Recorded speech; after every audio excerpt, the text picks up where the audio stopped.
Scientists say higher sulfur dioxide emissions recorded at the volcano's vents in recent days are creating the potential for heavier than usual VOG, or volcanic smog.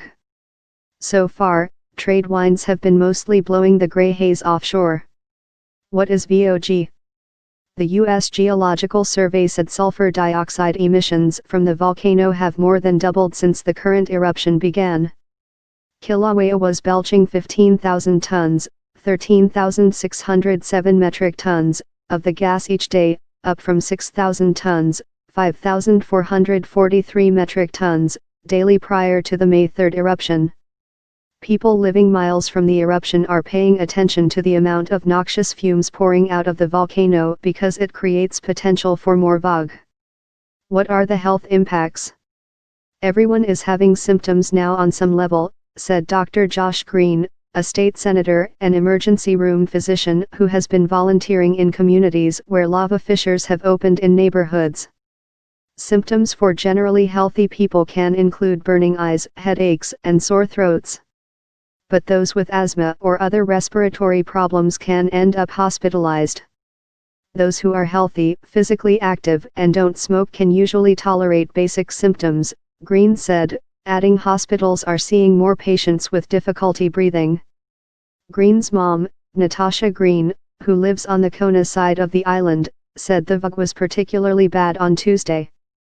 It makes it very hard to breathe, she said, adding that her other symptoms include coughing and watery and stinging eyes. She's had to use an inhaler, which she doesn't need when there isn't VOG. She's a former smoker, so that's probably part of the problem, she said. Who is affected? VOG can affect areas far from the volcano, including the western side of the Big Island and even other islands. But lately, trade winds have been blowing most of the VOG offshore. The National Weather Service said it expected trade winds to slow this weekend, creating hazardous air quality. With trade winds, communities where lava fissures have opened and those downwind are the most affected. Kilauea is erupting on Hawaii's largest island, so there are plenty of areas that aren't suffering from the effects of VOG. My phone's been ringing off the hook, said Stephen Bussinger, chairman of the University of Hawaii's Atmospheric Sciences Department.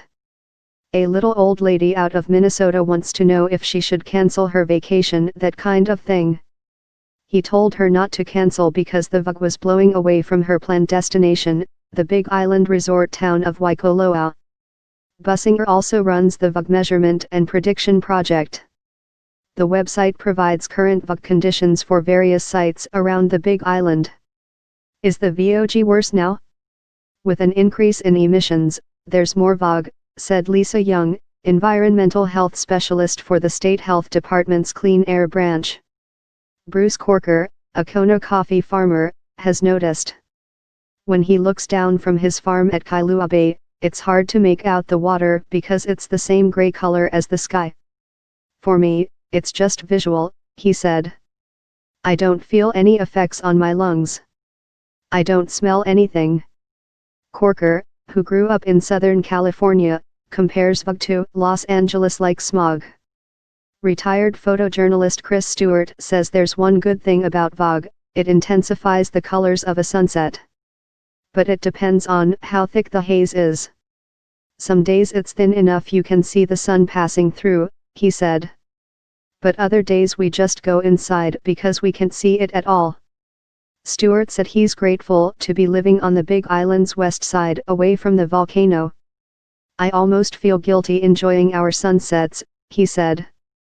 Associated Press journalists Audrey McAvoy and Sophia Yan contributed to this report.